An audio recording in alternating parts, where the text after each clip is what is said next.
צהריים טובים, תודה לכולכם שהגעתם היום.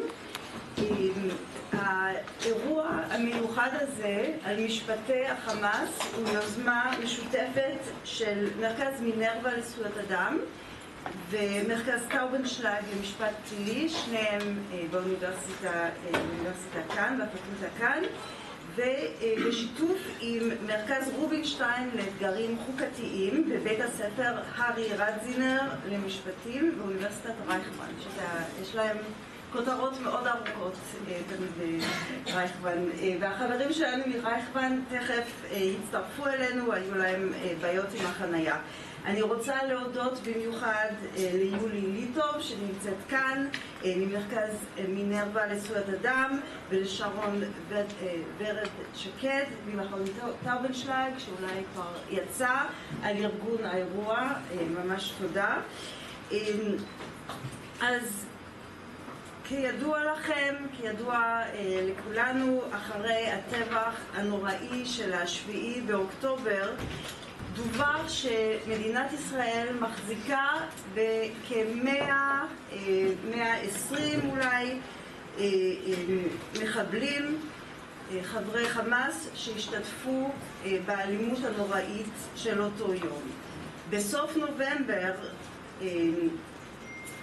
עובדי מדינה דיווחו שהם שוקלים, שיש דיבור, יש התלבטות, האם לשפוט את האסירים האלה ומה לעשות איתם, איפה לשפוט אותם, באיזה סוג בית משפט, בית דין, תחת איזה דין. אז התכנסנו לכאן היום כדי להתחיל, להציף שאלות ולדון בנושא הזה. במובנים רבים האלימות של השביעי באוקטובר היא חסרת תקדים, והניסיון הזה לשפוט טרוריסטים של חמאס בזמן לחימה אחרי טבח כל כך נורא נשמעים משהו גם חסר תקדים וחדש, אבל למעשה בישראל ובעולם, אבל במיוחד יש התמחות בישראל, הן באקדמיה, הן בפרקטיקה, יש הרבה מאוד ידע והרבה מאוד ניסיון עם חלק לפחות מהשאלות שהסוגיה הזו של משפטי החמאס ואיך לשפוט את החמאס עבור השביעי באוקטובר מעלים. שאלות כמו כיצד שופטים באמצעות המשפט מעשה זוועות?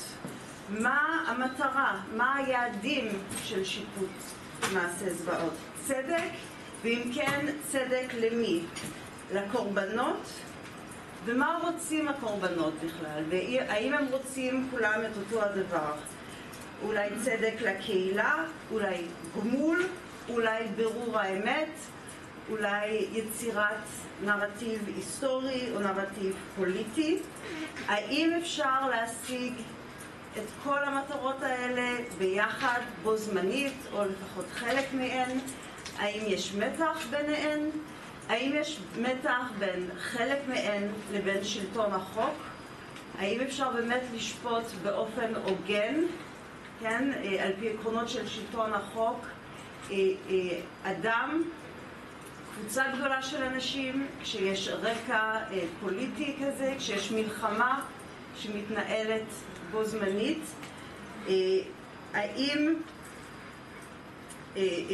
שלטון החוק שנמצא תחת מתקפה בישראל כבר כמה שנים, וראינו במיוחד בשנה האחרונה, האם המערכת יכולה לעמוד בלחץ הציבורי והפוליטי של אירוע כזה? אם אפשר להשיג את המטרות האלה, אם אפשר להסכים על המטרות ולהשיג אותם, האם עדיף לנסות להשיג אותם באמצעות בית משפט פלילי רגיל, בית דין מיוחד, תחת איזה דין מהותי, כן, המשפט הפלילי הרגיל או איזו חקיקה מיוחדת או המשפט הבינלאומי, וכיצד משפטים כאלה ישתלבו עם כל מה שקורה בזירה הבינלאומית, וקורים שם הרבה מאוד דברים ברמה המשפטית, כן?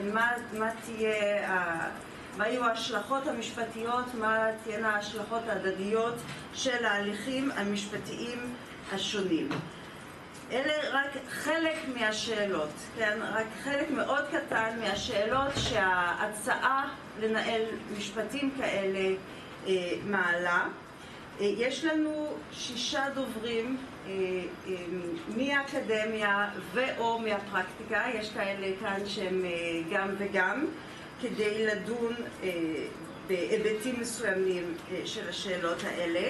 אני רוצה כבר להזהיר שאין בפאנל הזה יומרה לייצג את כל ההשקפות, את כל הזוויות, זה בלתי אפשרי, אוקיי? וגם לא, אין שום יומרה לשפוט ולקטלג בדיוק מה שקרה באותו יום.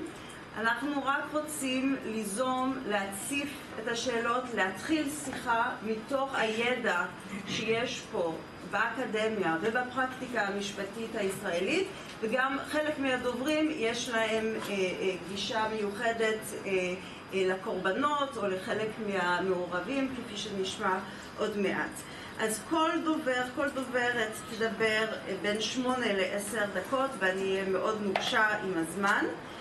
ולאחר מכן תהיה לנו כשעה לדיון. אז באמת יש הרבה מאוד זמן לדיון. אני מבקשת מהקהל לרשום לעצמכם את השאלות. אנחנו ננסה לתת לכולם שלום ליאב. הודיתי למרכז רובינשטיין, רק שתדע, פרופסור ליאב אורגד. אז אנחנו נתחיל עם דוקטור שלי אביב ייני. סליחה, לא הצגתי את עצמי, אומרים לי, אני נטלי דוידזון, מרצה כאן בפקולטה למשפטים. אז כל דובר, גם אנחנו התבקשנו על ידי הצלמים שהדוברים ישבו כאן כשהם מדברים. אז הראשונה, דוקטור שלי אביב ייני, ראש ציר משפט בינלאומי במטה משפחות החטופים, והיא גם עמיתת מחקר במרכז מינרווה לשלטון החוק במצבי קיצון באוניברסיטת חיפה. אז איפה שאת רוצה, פה או פה?